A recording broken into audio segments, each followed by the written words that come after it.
Today I thought we'd have the same format as we did last week. I will, we'll spend a few minutes just bringing our body and mind into the space, and then I will lead. We'll spend some time just settling the body. I'll set a motivation for our time together, and we will do some recitations and then recite the four immeasurables, and we'll do some stabilizing meditation where we focus the mind on a single object, so that can be the breath or an image of the Buddha. And then I'd like to lead a meditation on mindfulness of feelings, which is what we went through last week. Yeah, just as a way to review what we heard about, and again to emphasize the importance of meditating on the four establishments of mindfulness. Yeah, this is, I know in some of these sessions there's been a lot of information, but ultimately the purpose of learning about the four establishments of mindfulness is to, bring it into our formal meditation sessions for a start, right? To really focus the mind on integrating these teachings in our actual experience of our body, feelings, mind, and mental and phenomena. And then, over time, we'll be able to take it into our day-to-day experience as well. Yeah, so it's not just something we hear about or read about and you kind of like leave the book on the shelf and you're like, oh, that's very nice. There's this topic called Four Establishments.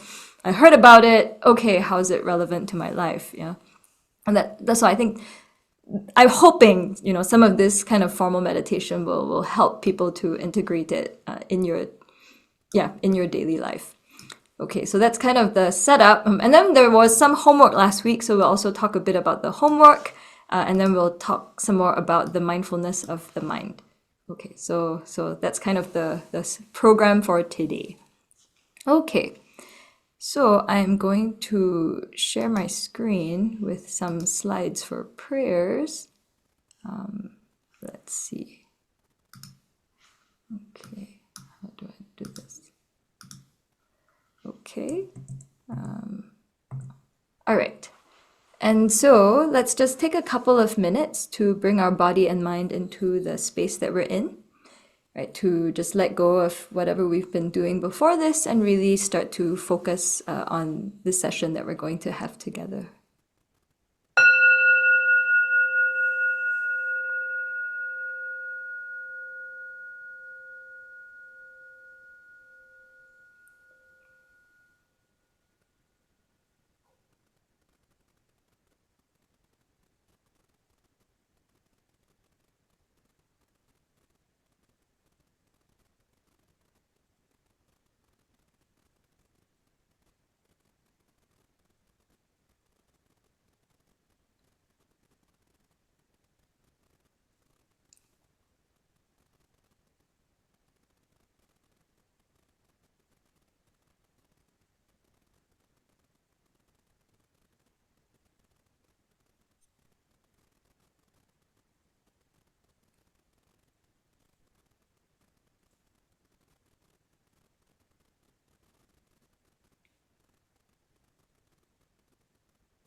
So let's begin by feeling the contact of our body with the chair that we're sitting in,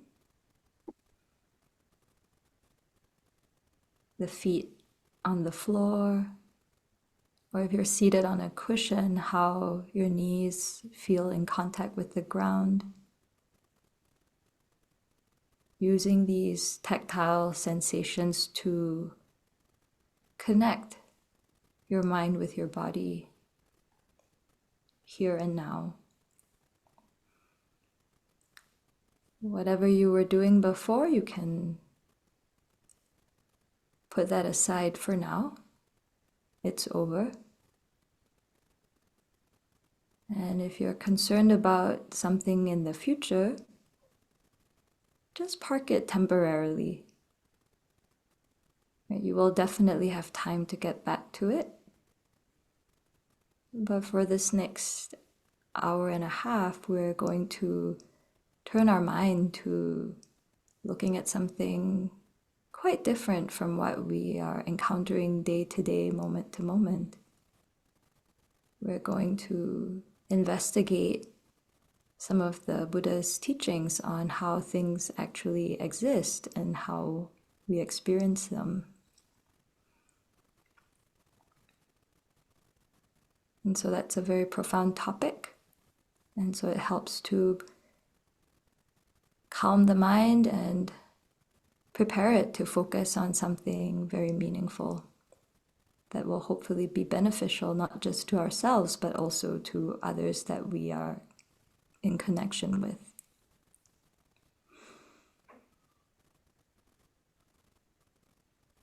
So to just help to settle the body, we can do some very basic mindfulness of the body by bringing our attention to every part of the body. And as we connect with each part of the body, you can release any tension that might be there. If there's pain, you can imagine sending light to that part of the body or wishing yourself to be well.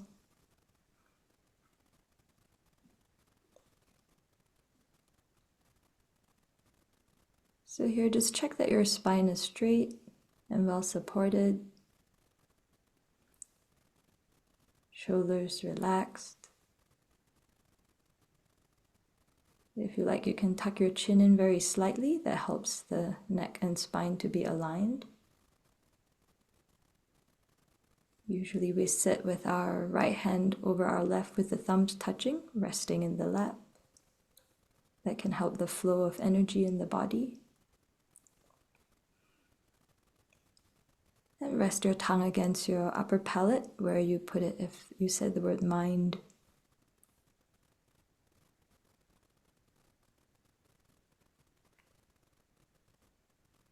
And if you tend to get drowsy, you can keep your eyes very slightly open to let some light in.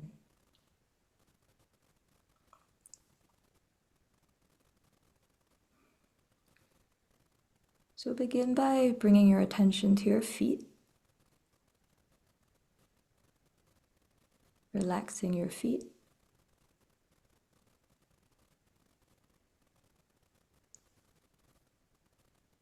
Relax your ankles.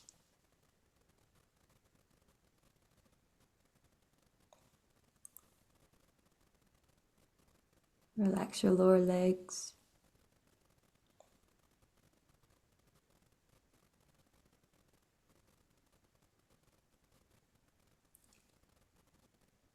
Relax your knees.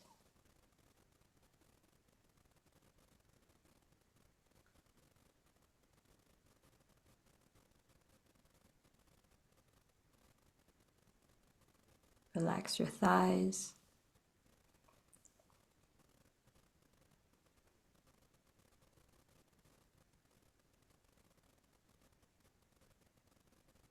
Relax your hips.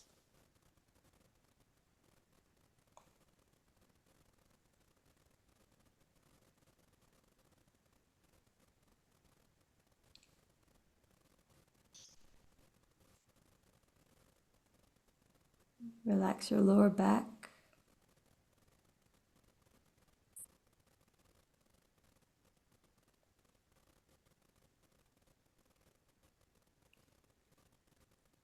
Let your belly go soft.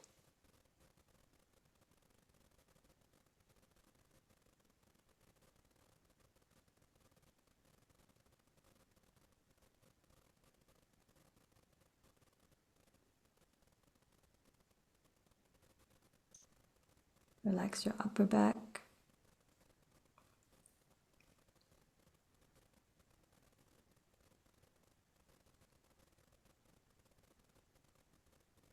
Relax your chest.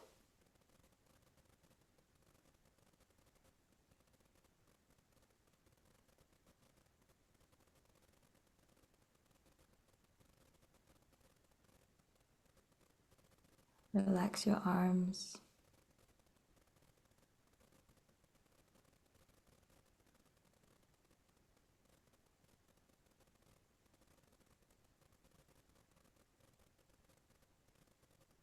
Relax your neck.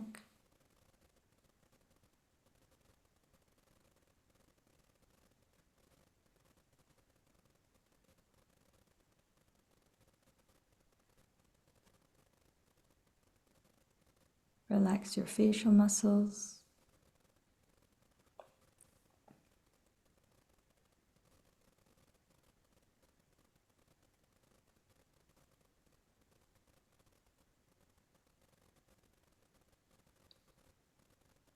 Relax the top of your head.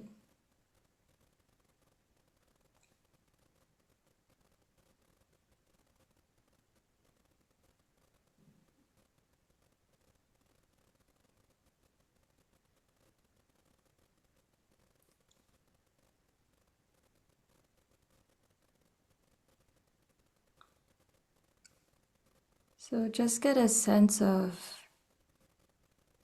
what your body feels like.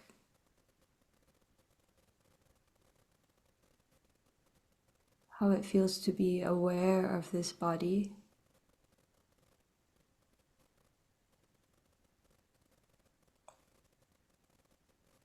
It's not some fixed, static thing, but as we explored last week, changing moment by moment.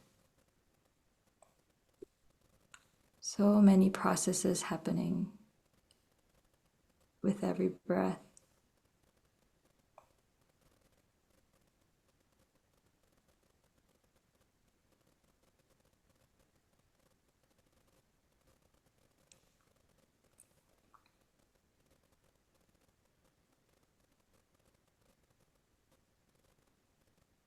And I think for all of us, as we sit and try and bring our attention to each part of the body, inevitably there's discomfort or pain or tension. It comes and goes. And that too is the very nature of this body. It's impermanent, and it's not always comfortable.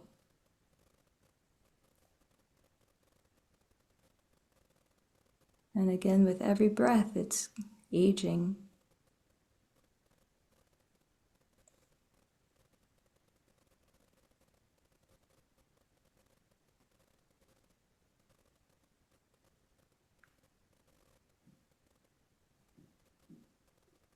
And eventually this body will pass away, right? The causes for it will cease. Then we might ask, what happens to me? Am I this body? When the body ends, then that's it, kaput, I'm over.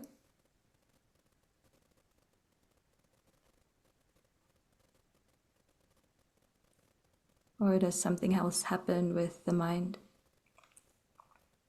which is not physical,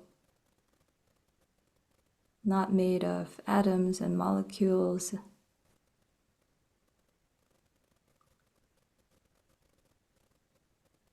but formless and able to cognize different objects? What happens to the mind after the body ceases?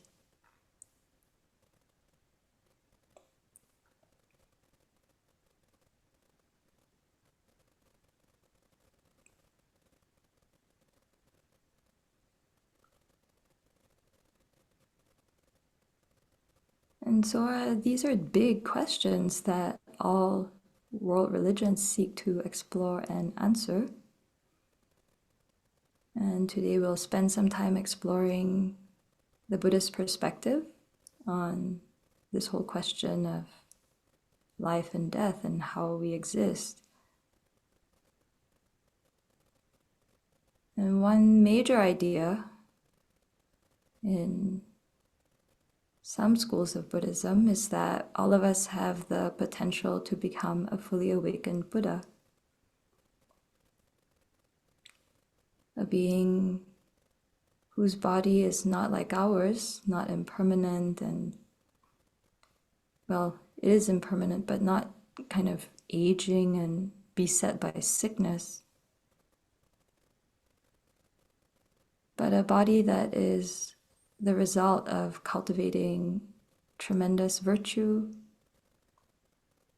Here, body referring to a collection of marvelous qualities that can manifest in many different ways to benefit beings.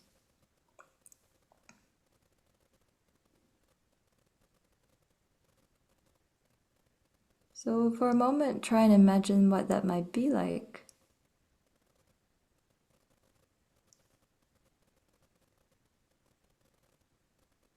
To have a mind that's filled only with virtuous qualities of love, compassion, wisdom, joy, equanimity,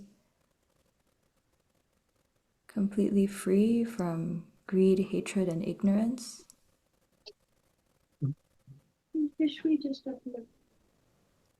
And that as a result, all these marvelous mental qualities also manifest in a physical form that us ordinary beings can have a relationship with.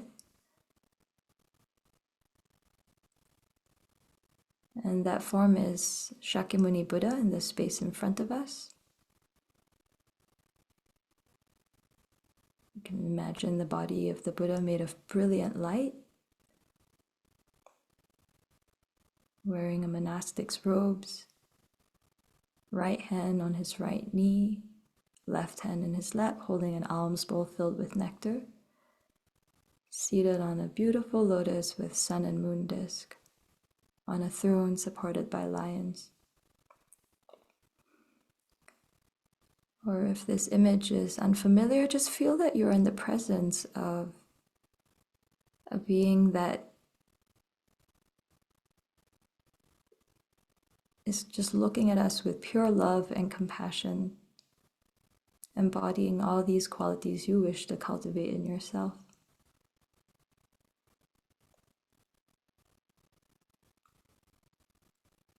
And around us, we can bring to mind all Mother sentient beings in human form, all just like us, having the same bodies that are impermanent, aging, unsatisfactory, not self, and all seeking to transcend that, to find genuine happiness and overcome the causes for suffering.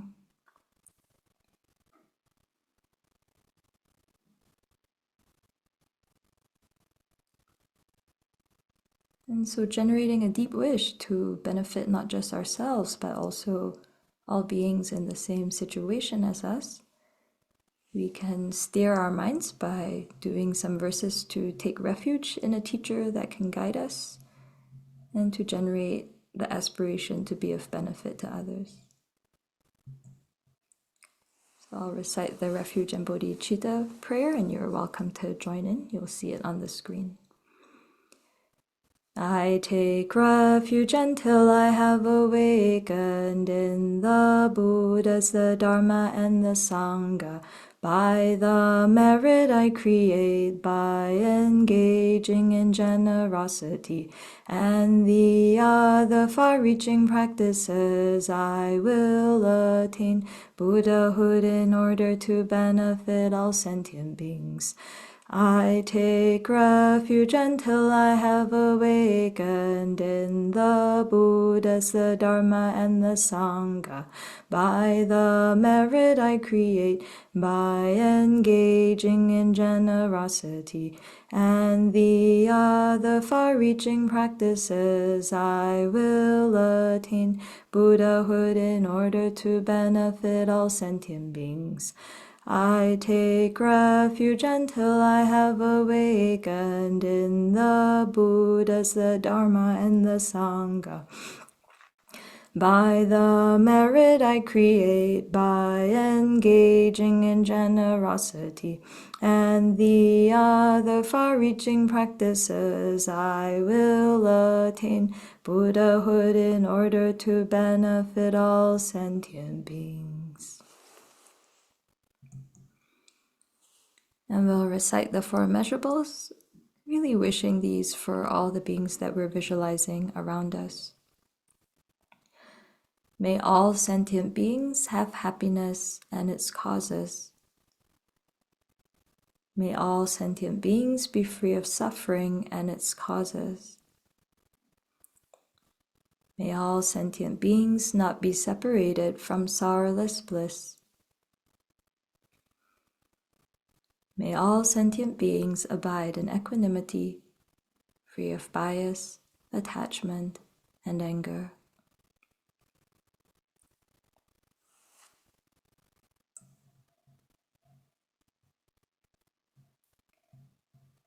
So with this kind of vast motivation in mind, we'll now do a practice to stabilize the mind, to prepare it to analyze the Buddha's teachings. And so you can either focus on your breath, on the rise and fall of your belly as you breathe, or the in and out sensation of air at your nostrils. Or you can focus on an image of the Buddha in the space in front of you. Whatever is most familiar to your mind. So you can rejoice every time that you notice your mind wanders away. Just bring it back to your object. No need to get upset or criticize yourself. The task for the next 5 minutes or so is just to keep bringing the mind back, home to the breath or home to the Buddha.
And so now that we've spent some time settling the body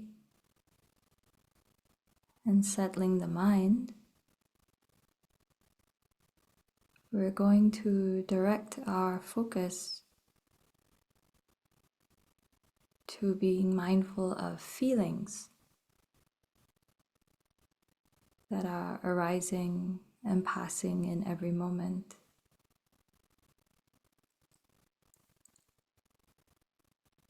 So let's start by being aware of physical feelings.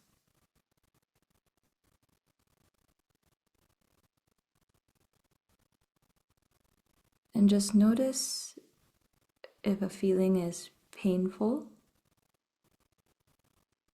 pleasant, or neutral.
And very often we find, very quickly accompanying the physical feelings,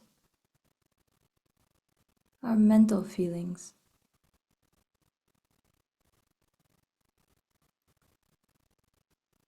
If there's physical pain, then often there's the mental feeling of mental pain, or pleasant physical feeling, and often there's pleasant mental feeling, or just neutral physical feeling. Then the mind also maybe just spaces out, starts wandering, looking for something pleasurable.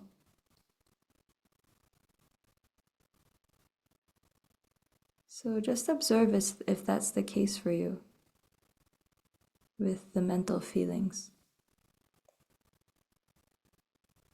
How do they relate to physical feelings? Can you tell the difference between the two?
And as you put your attention on these physical and mental feelings, their changing nature also becomes quite clear.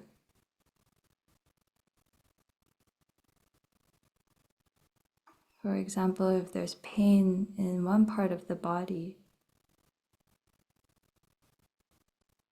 is that pain always the same? Or does that physical feeling of pain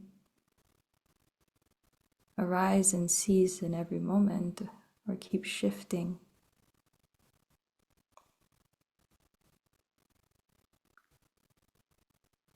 Or maybe there's a memory that comes up and there's mental pleasure. Is that pleasure everlasting? Or is it also changing in every moment?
And as we observe these different feelings arising, passing away,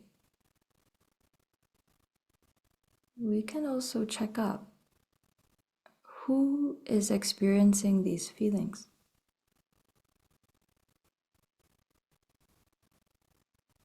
Is there some solid self that is the owner of these feelings?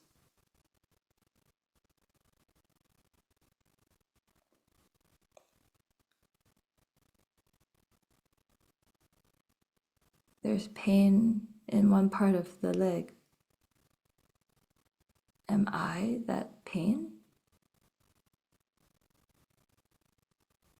Is there some separate I experiencing pain in the leg?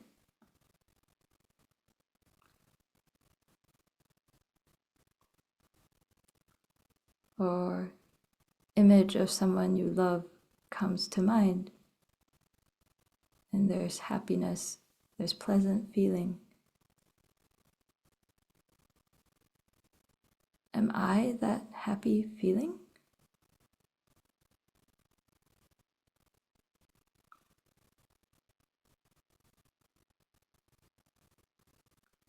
Or is there some separate I somehow experiencing the feeling?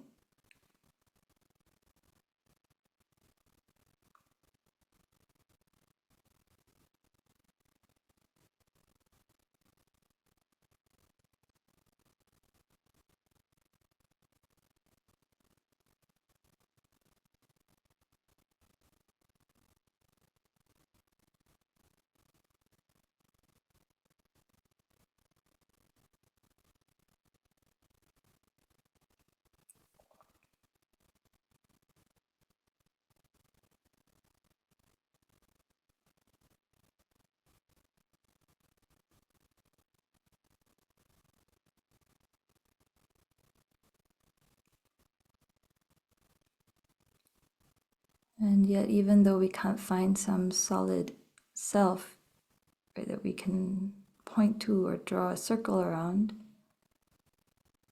conventionally we can still say, I am experiencing pain, or I am experiencing a pleasant feeling. And we understand each other. And we can understand that everyone sitting in this class has the same experience of painful, pleasant, and neutral feelings.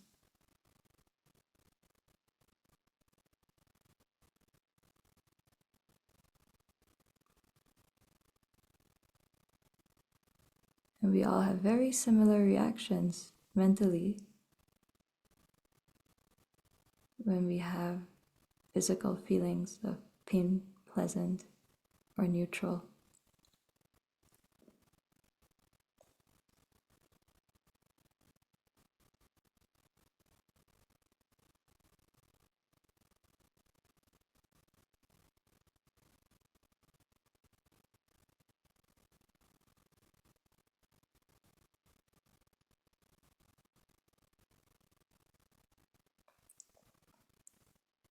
So reflect on that for a while, and observing these feelings in your own experience, and extending that to others' experience.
And so just feeling this sense of connection with everybody who's present in this session, knowing that our bodies and feelings are of the same nature, that all of us have this common experience. We can again bring our attention to our bodies in the space we're in.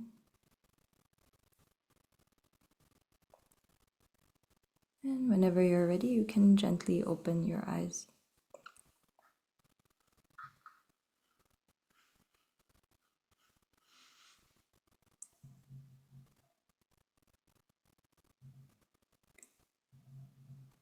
Okay, so I will send the slides out as I did before, where we basically just went through some aspects of how to meditate on mindfulness of feelings. You can definitely do a whole session on one of these points, right? Just paying attention to pleasant, unpleasant, neutral, whether the feeling is mental or physical. Right? We didn't do worldly versus spiritual feelings, right? Just checking up, like, is this feeling arising because I want something for this life, or, is it because it's arising because I have a bigger, longer term view of benefiting others, or so on. We did a little bit on how our feelings arise and pass away, and checking up, right? Like, who is experiencing these feelings? And then here internally, externally, here refers to, in your own experience, and then externally in others' experience, just reflecting that the same process is happening for everybody around us or that we're connected with.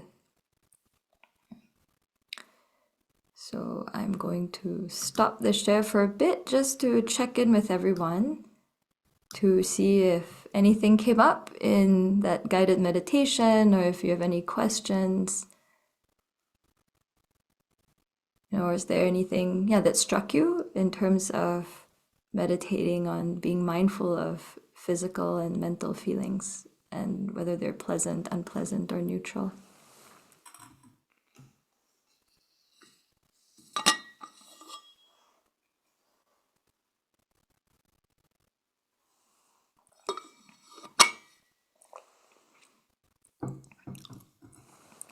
Did many people oh yes, Raphael, please go ahead.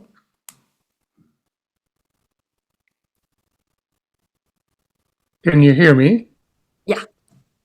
Thank you, Venerable. Is this a meditation that we can practice at any time, just spontaneously, if we feel the need to? Absolutely. I would think so. I mean, that's one of the great things about the four establishments of mindfulness, right? You notice they are about, exactly what we have here and now. It's not like you have to go out and buy special yoga pants or whatever, right? We have this body and we're constantly experiencing physical feelings or mental ones. So you can do it formally on the cushion. And I find, one of a key application, I think, of mindfulness of feeling is often when we experience painful feeling, right? Then it becomes very helpful to like slow it down, right? Instead of freaking out mentally, right? Just to notice like, okay, what aspect of this is physical?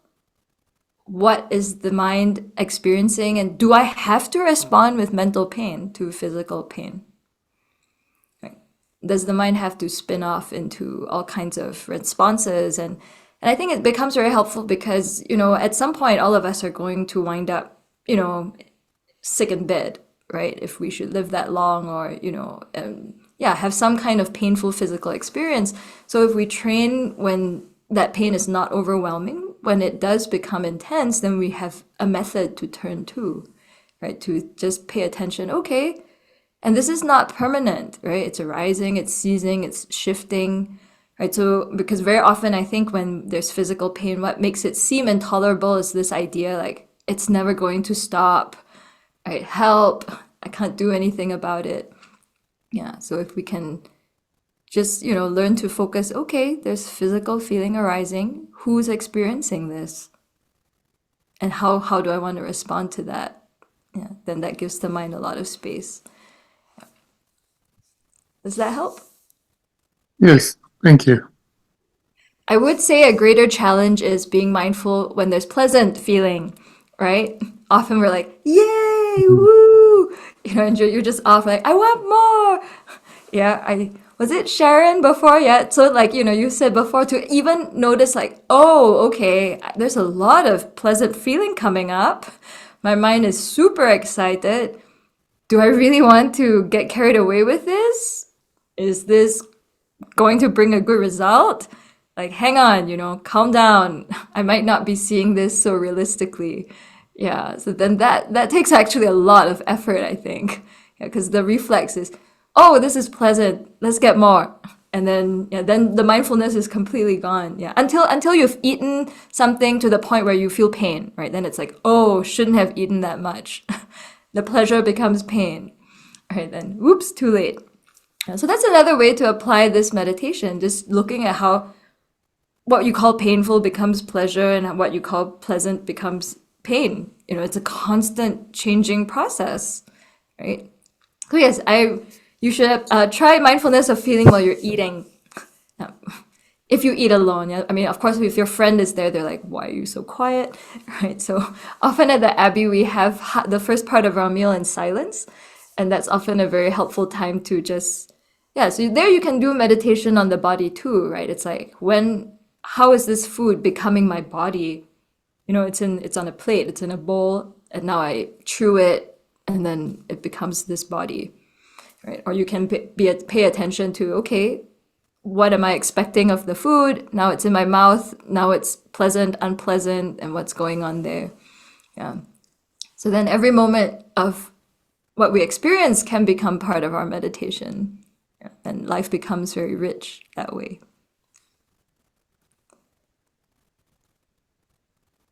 other people? Any other things that more painful feelings come up for people or pleasant ones? Pain. People were experiencing pain. Oh, Louise? Okay, and Kenji? Is it? Yeah. Can I share my recent experience? I Yes. I went for this three-step one bounce, and I completed the session, and then 2 days later I couldn't walk. I couldn't even stand up. Yeah, Wow. and then there was a very great fear. It was very overwhelming, and then I start to have fear like so what am I going to do if I permanently cannot walk anymore? Yeah, and that was a terrible feeling because it was the fear was so overwhelming because before that I already had problem with one leg, and then now it's two legs. Yeah, so I take that immediate action that I go to hospital. I went to do MRI, and then all the thing that I could do. Yeah, and I even make appointment to go for a surgery and things like that. Yeah, I'm just wondering at that moment when fear is so overwhelming, actually, I think no I don't know, or maybe I'm just a beginner.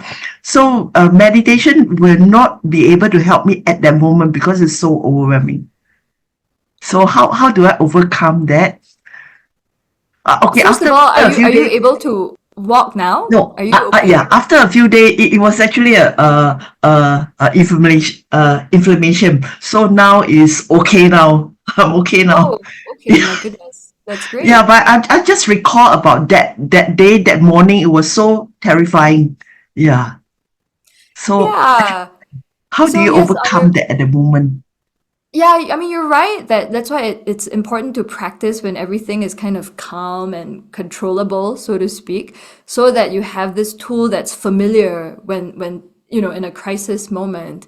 But even just this, to slow it down and say, okay, there's something happening with my legs and I'm not able to move them, right? And you separate the physical feeling from the mental feeling. I think that's the first step. Like you say, okay, there's this actual physical thing happening. And then I'm having this extra mental feeling that's tremendous fear, right? I think just step one, just not, immediately getting absorbed in the story, right? Leg pain equals I must be fearful. I must be crippled and I will never walk again, right? So your meditation is like, is this fear realistic? Right? Like, is that the only possibility? Right? Okay, there's pain. That you're not denying that there's painful feeling, but adding the mental stuff makes it even more unbearable. Right? So you can check up, so start with small pains now as you go through your day, right? Like, okay, there's pain. Like, if you don't add a mental feeling of fear or distress, yeah, is it so painful? What's the experience of that? And that's one piece. That's one way you can bring your meditation in. In the Tibetan tradition, we train a lot in, like, if you experience pain, you imagine that you're taking on the suffering of others to destroy the causes of your pain. Yeah, so this is a much more complex method and one that I often do when I'm experiencing a lot of pain. But it has to do with hearing teachings on how that the cause of the pain is having been self-centered or having harmed others in the past, right? So not everybody believes that. Yeah, so you have to have some confidence in that idea. Like, okay, why is there physical pain now? In the past, I have harmed others' bodies. All right, that came about because I wanted to protect myself only, or, I was angry. So now I imagine I'm taking others' pain. It destroys my self-centeredness, and I give them pleasant feelings or happiness. So that as a method, I find that helpful because it helps to remind me like I am not the only one in pain right now in this world. Often sometimes whether it's physical or mental, you feel like I am the only one. Everybody went for three-step one bow, and I'm the only one who is suffering. This is unbelievable. I shouldn't have gone. Ah, it's like wait. At this very moment, there are countless people on this planet who cannot walk, who actually cannot walk, who are in tremendous pain. So I can imagine by my experience of pain right now, could it be that somehow I will help to alleviate their pain? Yeah, so that's just, I mean, you can't actually remove their pain. Yeah. But just by thinking in that way, right, it helps you to be less self-centered, it helps you to be less reactive. I mean, that can calm things down sometimes. And so that's another kind of go-to method. Yeah. But I found, in more kind of extreme situations, just trying to keep my mind focused on, okay, there's painful feeling, but I have a choice how to respond to this mentally. I don't necessarily have to exaggerate the situation. I mean, you really don't know, right? Yeah. So, I mean, you did what was necessary and wise, right? Go to the hospital, get things checked out, but you can do that without feeling overwhelmed by fear, right? It's like, okay, yeah, this is the intelligent thing to do. I can't walk. This is troubling. So let's immediately go get it checked out. But, I don't know how it's going to turn out. So I don't need to spend all this extra energy worrying and thankfully everything turned out just fine. Yeah. So yeah, thank you for sharing your experience with us. Yeah. And thank you for all these questions about how we bring this practice, into our daily lives. Yeah. That's the most important piece. Okay. So if there's nothing else on the meditation on feelings, I just want to check in with folks also about our little piece of homework on waking up with a good motivation. So let me just share my screen again, especially for folks who weren't here last week. For 2 weeks now, we've been trying to pay attention to thoughts in our mind when we first wake up. And to just see, how does the way we think affect what we decide to do, like first thing in the morning. Yeah, so we've talked about like, you wake up and immediately you are thinking about your to-do list and you feel like, oh my goodness, there's so much to do today. Or you wake up and, oh, okay, I don't have too much on today, so I have time to be compassionate, right? And how that then affects what we do. Right? And then I shared at the Abbey, we always try and wake up and think, today, the most important thing is not to harm anyone. And today, the most important thing is to try to be of benefit. And then today, the most important thing is, again, to keep coming back to my motivation to, do something for the greater good, to, in a Buddhist sense, to be fully awakened to benefit beings. So did anyone try that out or continue to pay attention to that? And what was, what came of doing this homework? Would anyone like to share?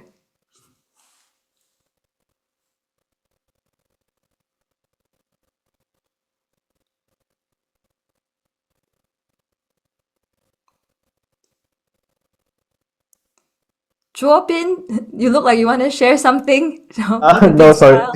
I wasn't around last week. Yeah, this is my first time here. Oh, okay. Welcome. Thank you.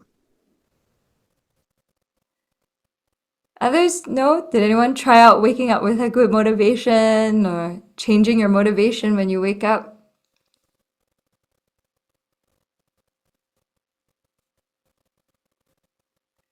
No? Nobody tried out the homework?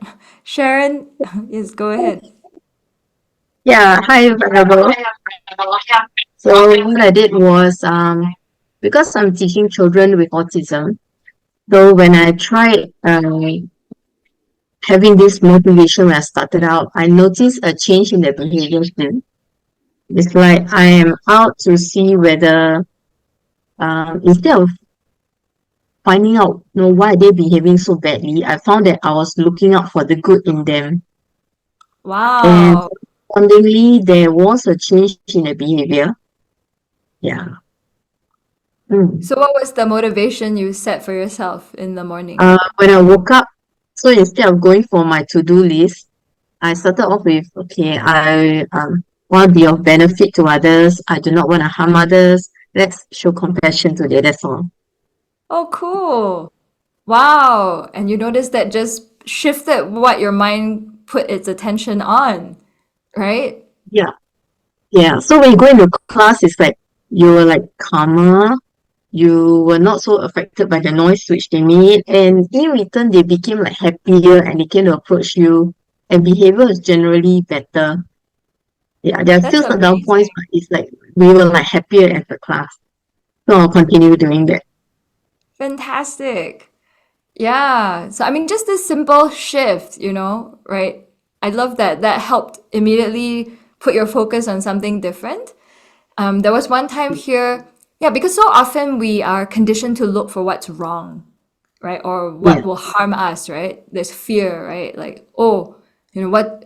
I mean, they say, I don't know if it's true or not, right? Like scientifically, it's like said that, that's part of the survival response, right? To look out for like, what you need to be vigilant about. And then you're stressed out. Yeah, oh, what do I need to do to survive? Yeah, I need to get to my job today.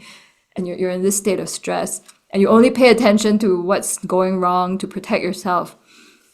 Yeah, but once you shift to like, oh, I'm actually coming from a place of safety and generosity, and I just want to be of benefit, your mind just focuses on what's going well. Yeah, it's actually a very difficult thing to do, I think. One time we had like a trainer work with us, our Abbey community, and she said, okay, every day I want you to put like 5 pebbles in one pocket, and every time you point out something that's going well, you can move the pebble from one pocket to the next. Right? And sometimes you're like, oh my goodness, do I point out 5 things that are going well in one day? That's so challenging. I don't know. That's what I found. Very often if I speak to someone, it's like, hey, you didn't do this, or why didn't you come? Yeah, so that was a good mindfulness exercise for us as in our community where we live so closely together. It's like, oh, how often am I pointing out what's going well? Yeah, how often do I just go and like thank someone, or like, hey, thanks for showing up and doing dishes? You're like, no, I take it for granted. Yeah, of course you're gonna come and wash dishes. Yeah, and that was quite a profound exercise for us. Very simple.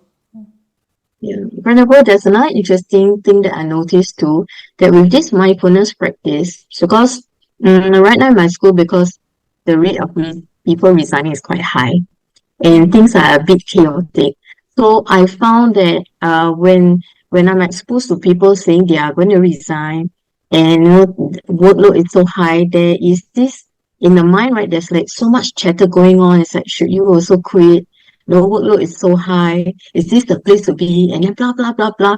Then I noticed there's another part of the mind, the quiet part, that is seem to be observing this noisy chatter. So it's like these 2 parts in the mind, and this quiet one doesn't give any comment, but it's just looking at how noisy this fellow is. So I found it that's really and the funny thing was to stop this noisy chatter, right? So I use a part of, is this a good outcome? Having all this chatter, why will it help me? So it's like, okay, quiet now. Let's just take one day at a time. Let's settle today what I need to do, and then that's it. Time's up, I'm going back. And it really helped, because otherwise it became like very overwhelming. That's what I noticed, this quiet thing, noticing that noisy chatter. Yeah. Maybe you could enlighten me what is this portion about? Wow, fantastic. And I love that you said there's a quiet part of the mind, right? So yeah, it's one moment of mind observing other moments of mind, right? It's not like there's some big special clever eye that's like, omniscient or omnipresent or whatever. But so through your meditation practice, through this practice of mindfulness, right, coming back to what's happening now, or coming back to your personal values, or coming back to a sense of calm, trying to keep that in mind, trying to come back to that. You're building up this capacity to just observe, what is arising and ceasing. So yeah, that's a function of mind. It's a mental factor, I would say, of both mindfulness and what we call it, mindfulness and introspective awareness, right? This calm that's just observing what is happening without reacting to it or immediately, retaliating or grabbing or pushing away. Yeah. It's definitely a skill all of us can build up through formal meditation often, or as Raphael mentioned, just going about your day instead of spinning off into the past or the future, right? Just paying attention, okay, what's happening with my body, or okay, there's some very unpleasant mental feeling arising as I hear people talk about their workload, or I hear a lot of people complaining, basically, right? Whoa, I'm feeling a lot of unpleasant mental feeling right now. How do I want to engage with this? And so just even having that space to label pleasant, unpleasant, neutral, and then the wisdom mind gets stronger. Yes, what you're cultivating is wisdom. It's able to discriminate what's happening and then make a decision like, do I want to engage with this right now? And what's the outcome of this? Is hearing this beneficial for my mind? Not really. Right? Is it true or not true? Right? Suddenly there's this incredible space, right, where you can actually check. You don't have to immediately respond. Right? There's a space to like, is this true? Is this not true? Okay. And then your decision is, this is not necessarily true or even helpful right now. So let's drop it and move on. Do something that will actually make my mind peaceful and bring happiness to myself and others. So that's great. Yeah. So yeah, otherwise you're right, otherwise we just believe every thought that comes into the mind, right? You don't discriminate. Yeah. Is this helpful? Is this not helpful? It's just, oh, everyone, and then you get sucked into other people's thoughts, right? Oh, everyone's talking like this. I guess I should talk the same way. I guess I should believe what they're saying. You forget about your own values, right? You just, follow the group. Like, and then the next thing you know, you're deciding you should look for another job, even though you find the current one meaningful, or you're just spinning into the future, right? Yeah. Whereas, like now you have some wisdom, you can be calm about the situation, and then you can reflect on, what your workload actually is. Does something actually need to be done? How do you want to go about it? Right? It's not just a reaction and done on impulse. Yeah. Right. So Okay. great. Thank you for sharing Yeah, that. One thank you. great benefits of having a mindfulness or meditation practice. That's what can come about. Yeah, you can be familiar with what you want to pay attention to and how to respond to it moment by moment. I will say, that's what got me interested in meditation too. Like when I fell sick, or when I disagreed with my mother, who is on this session, it's like, do I have to fight with her? I really don't think so. Is this going to bring about joy in our household? No. So let it go. Right? Suddenly I have that space. Yeah. And I'm guessing my mom saw the impact of that. That's why she is in this class. Maybe. Anyhow, okay. Thank you. Yeah. Just to check in, if there's no other sharing about the homework, maybe we'll just spend a bit of time touching on the next topic of mindfulness of mind. Yeah? Okay. So, what we just discussed brings us very naturally, actually, into this topic of mindfulness of mind. And here, okay, this is actually a very difficult object to find in some ways. But on the very basic level, right, we actually start to realize that our whole experience involves, this formless thing that can recognize and engage with objects that we call the mind, right? It's not just like there's an external world and here's me, right? And then it's like external objects interacting with each other like that. Yeah, there's actually a mental process happening. There's an eye consciousness, an ear, a nose, a tongue, a body consciousness, right? That's receiving all this input, right? But most importantly, here in mindfulness of the mind, we start to really focus on the mental consciousness. Yeah, what's happening there, right? That part of the mind that's experiencing. So previously we had focused just on one aspect of it, right? The mind that experiencing pleasant, unpleasant, neutral. Right? So with mindfulness of the mind, we start to ask, what exactly is this thing we call the mind? Yeah. And, it was very funny. The first time I did a 3-month retreat on this, like all of us were just like, huh? Because it's not something physical, right? And it doesn't seem like it's in one place. Right? So for a while, you feel like kind of confused, like what's the object? Where to put it? Right? But, that is the nature of the mind. Yeah, it's impermanent. It's changing moment by moment, just like the body is. Yeah. So the formal meditation on the nature of mind, how His Holiness the Dalai Lama explains it, and you'll find this explanation in Venerable Chodron's book, Following in the Buddha's Footsteps. That's volume 4 in this long series of books that she co-authored with His Holiness. What you're trying to notice is kind of like the gap between thoughts. Yeah, so, you're sitting in a session, okay, and like we did just now, there's all kinds of sensations come up, ideas, images, whatever it is, different things come up. But as you sit and the mind gets quieter and quieter, you might be able to notice there's like a gap between thoughts, right? A quiet moment, just stillness. And you're trying to put your attention on that, to rest in that, to just see like, okay, what is this space when there are no kind of active discursive thoughts or images coming up? And to just experience that. And I think that's very difficult because I don't know about you, but my mind is typically very busy. When I try and sit and meditate, all kinds of ideas come up, right? Some of us at the Abbey joke about how like you have a little piece of paper to put on your to-do list or whatever, because that's when you're most productive, right? You sit to meditate and suddenly your mind just wants to think about all the things you need to do. And it's like, wait, this session, please, let's just come back to the Buddha, or this session, we're going to come back to the mind, jot down your note and leave it. Yeah.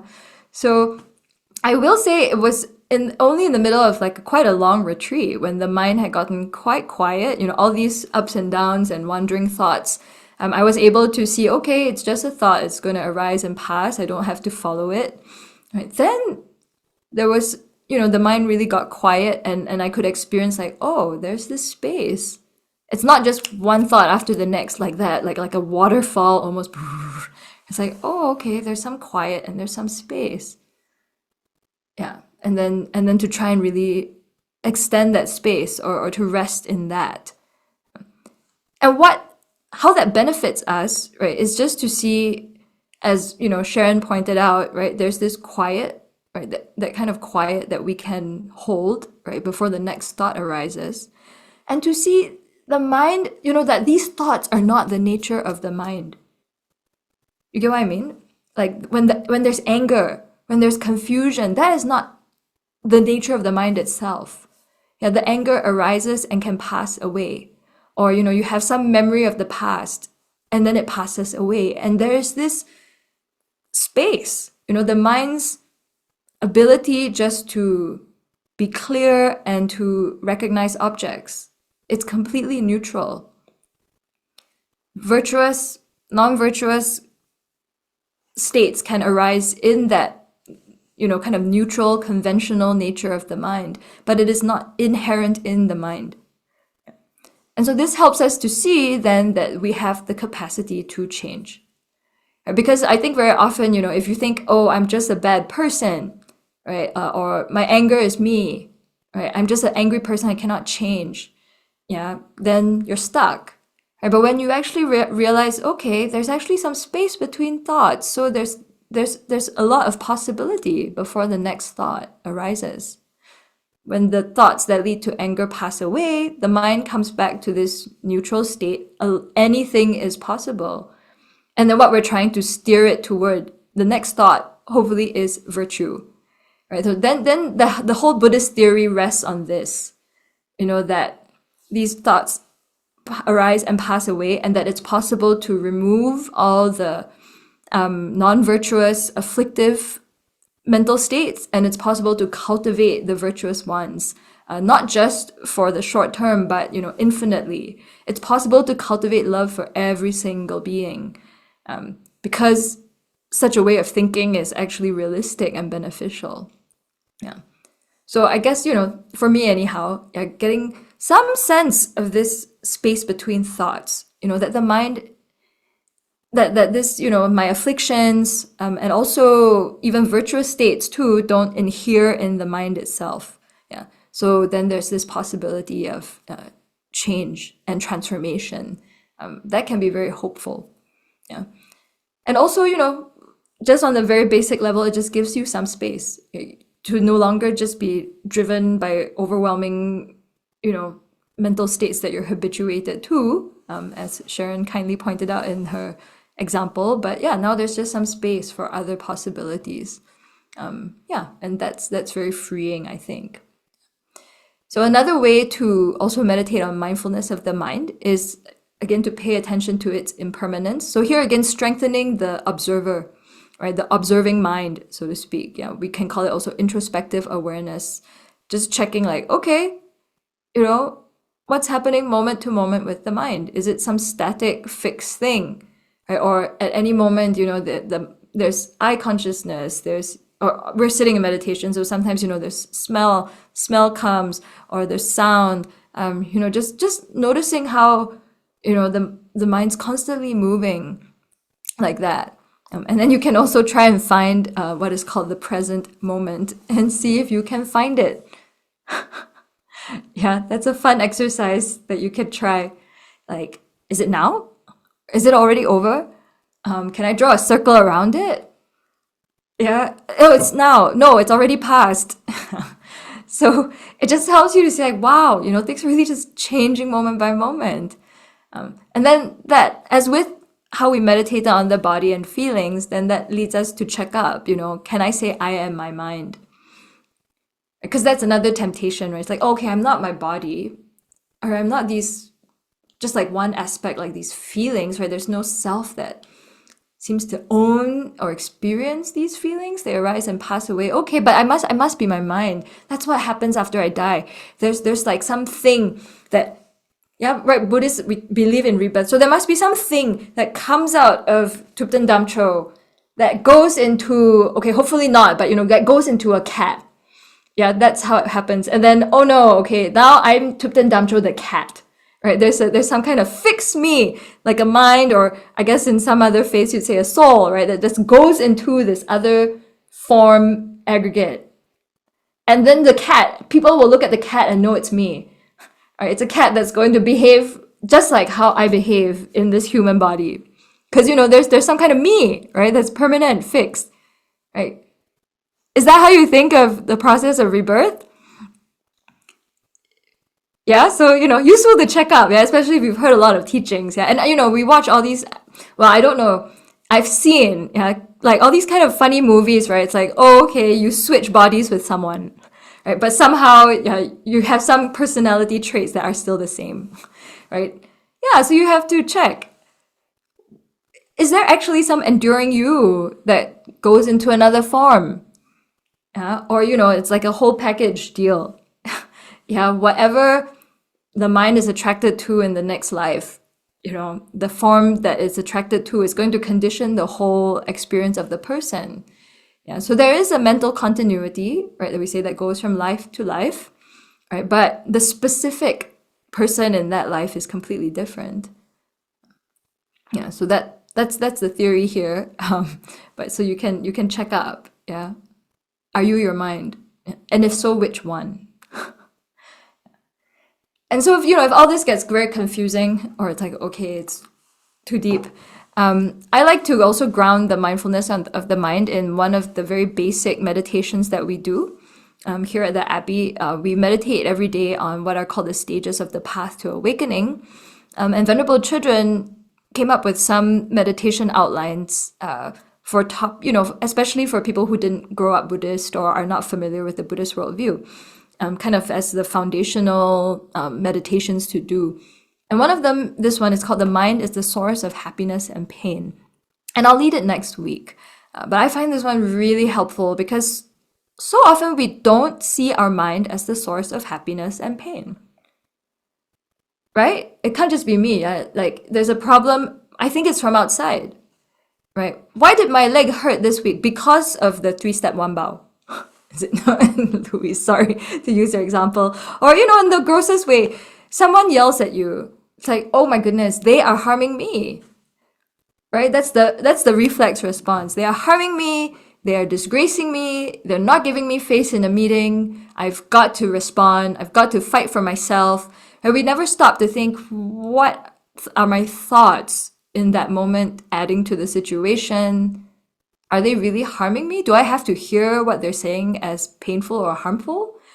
Right? We don't look at the mental, the role of our mind in that situation. Yeah, so often we just see pain is coming from outside, or happiness coming from outside. That's the other one, right? Like, oh my goodness, this person, they are the meaning of my life. When I'm with them, everything's good, right? So I must have more contact with them. When they're not here, I can't live.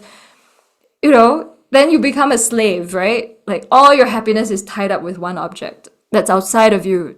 And then you go crazy. You want to control it. You never want to lose it. Yeah. So you can see once you think your happiness and pain come from someone, something that's external, that's the source of your happiness and pain, it actually runs your life, right? Like what if you think happiness and pain come from a powerful creator that you have to please? Or if you displease, then bad things happen to you, right? So I mean, just think, what kind of decisions do you make on that basis? Yeah. So all kinds of different views like that. Versus here, the theory is actually the mind, your mind specifically, how you're thinking, how you're perceiving things is what is bringing happiness and pain. Yeah. Then it becomes possible to change.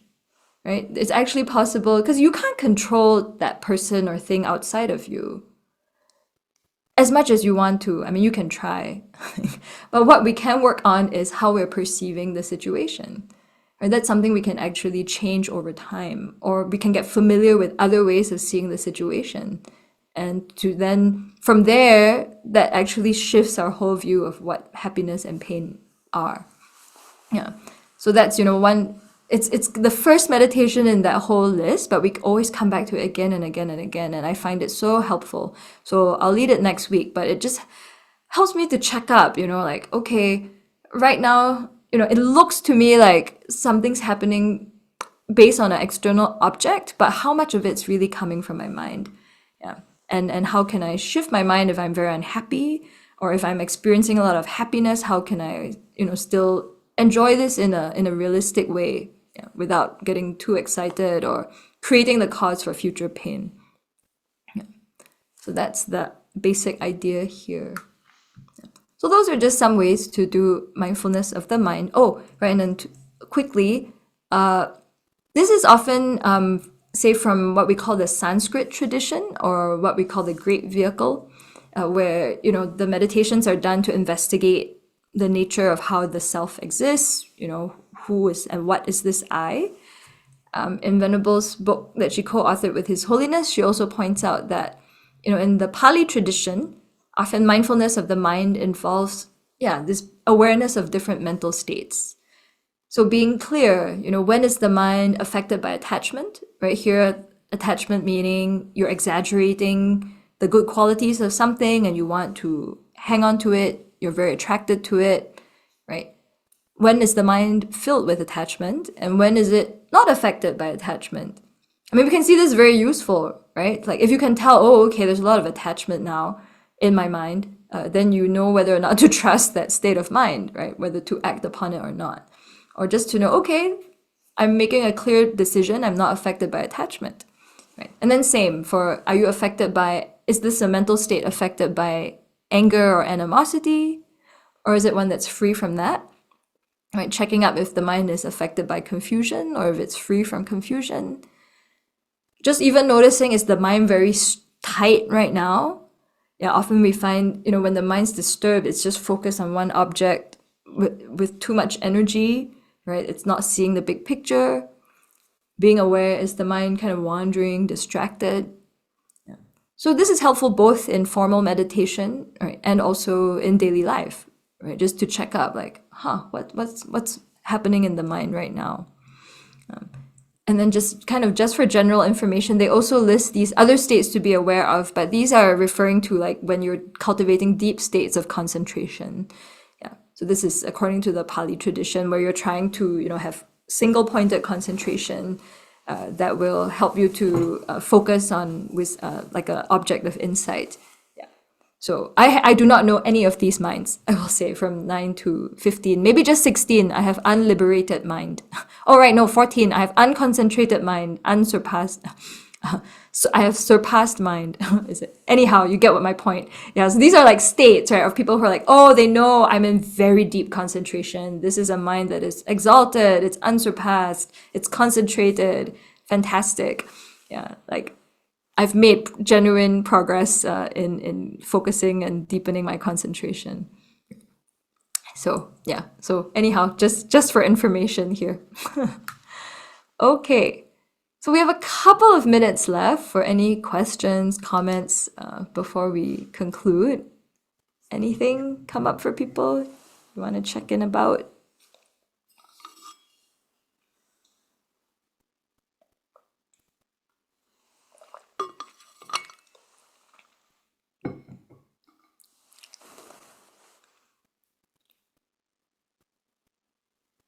No? Okay. So anyhow, I hope these couple of sessions, I mean, with the guided meditation, are helpful in terms of like how, giving you ideas on how you can structure your practice. Because what I'm sharing is what we do at the Abbey here, Sravasti Abbey in the US every day, right? Which always involves like first just taking some time to settle the body, right? Visualizing the Buddha and doing some recitations, right? That might be very new to some of you, right? In some traditions that's not done, or yeah, especially this practice of visualization. Yeah, so just, you can think of that as another way to cultivate concentration by focusing on a visual object, in like an internal image. Yeah, like we often will refer to like a card showing the Buddha, like an image of the Buddha that I showed in the slide, and then we try and bring that to mind internally, right? Reflecting on qualities of the Buddha, bringing to mind sentient beings, right? Having some verses to direct the mind, but most importantly, doing both kinds of meditation to stabilize the mind first, to calm it down, right? You focus on just one object, and then using that focus to analyze some aspect of the teachings that you've heard. All right, and another important thing is always at the beginning to cultivate a good motivation as well. Yeah, so whatever is true for you that day. Yeah, like, okay, may this session be of benefit to others, or like, boy, I'm really struggling with my day. May this session help to calm my mind so I don't take it out on other people. Right, so always starting the session with a clear motivation. Yeah. And then engaging in the meditation practice. Okay, and I see a question here. What would I recommend to read up about the concept of attachment, like books or websites? Let's see. It's interesting. One of our Abbey monastics just led a group on getting honest about attachment.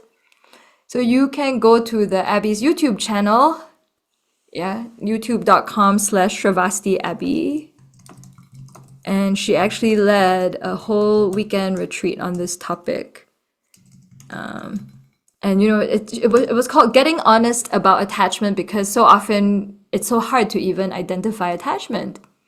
Right? Here, attachment, we're talking about it from as a disturbing state of mind from the Buddhist perspective. Mind that exaggerates good qualities or projects good qualities that aren't even there, right? And then as a result, getting obsessed or feeling like you cannot separate or you must have and you cling to that object. Okay, so that's one good resource. And on Venerable Chodron's website, let's see, I'm just gonna put in thubtenchodron.org here, but there's a whole section under under daily life Dharma, working with emotions. And she has like whole extensive list of like ways to meditate on overcoming attachment. Yeah, different kinds of attachments, attachment to the body, attachment to sexual relationships, attachment to ideas, attachment to material things. Yeah, so she goes over ways to contemplate each of these different objects. Yeah, so if you can't find it, let me know. But I can send that. I'll look for it and I'll send that link to Louise. Yeah, to share with the group. So personally, I find that a very helpful resource. Okay, and then another question here. from Luna, is the mindfulness of body, feeling, and mind going gradually one by one from body until mind? Yes, I would say so. That's the traditional way it's taught, and they kind of naturally lead from one to the next. Yeah. I mean, the traditional way it's taught is to start with just focusing on the body because it's the grossest object, right? It's very simple to pay attention to. Yeah, I'm guessing so, right? And all the parts and it's so immediate, you know. So that itself, you know, and there's so many meditations on the body. Yeah, so just to spend a lot of time on that and how to relate to the body, right? And then typically I would just focus on one in each session. I have actually never tried going from one to the next in a single session just because there's so much to work on with each object. Yeah, but like what we often do in retreat, yeah, we'll spend 1-2 weeks just on the body, or maybe 1-2 weeks on feeling, and then 1-2 weeks on mind, and so on. Yeah, and like I said, you know, after some time, it's even to identify mindfulness of mind, to actually find that object, you know, the conventional nature of the mind, how the mind exists, takes a lot of focus. Yeah, the mind has to be quite quiet to notice that space between the thoughts. That's been my personal experience. Yeah, I mean, everyone, you know, has different karma, different kinds of experience. So you could try that. You know, you're not in retreat situation, but you can just focus on the body for a specific period of time, and then see how that links up. You know, very naturally, once you've gotten familiar with how you experience your body or how you relate to it, then it becomes very easy to pay attention to physical feelings, mental feelings. And then from the physical feelings into mental feelings, and then that very naturally leads you then to what's happening in the mind, right? Because we have all kinds of responses to pleasant, unpleasant, neutral. Right? Often these are the different mental states that arise. Yeah. That's the phenomena part. And so we'll get to that next week. We'll actually look into phenomena, right? Mindfulness of phenomena. Here referring to mental phenomena. Yeah. So, you know, mindfulness of the mind is you're just aware of that kind of clear and cognizant nature, the part of the mind that's perceiving, that space between thoughts, we might say. Yeah. Next week, when we look at phenomena, then it's all the states that are arising, you know, in the nature of the mind, arising, ceasing, you know, what we're calling anger or attachment or fear. And these are all these different phenomena that come up. Yeah. And again, how do we relate to them? Yeah. So, but actually, you know, Luna, as I explained this here, it's all intertwined, right? Because these are all processes relating to each other, but we split it out step by step like that. Yeah. So it's easier to focus on each object as well.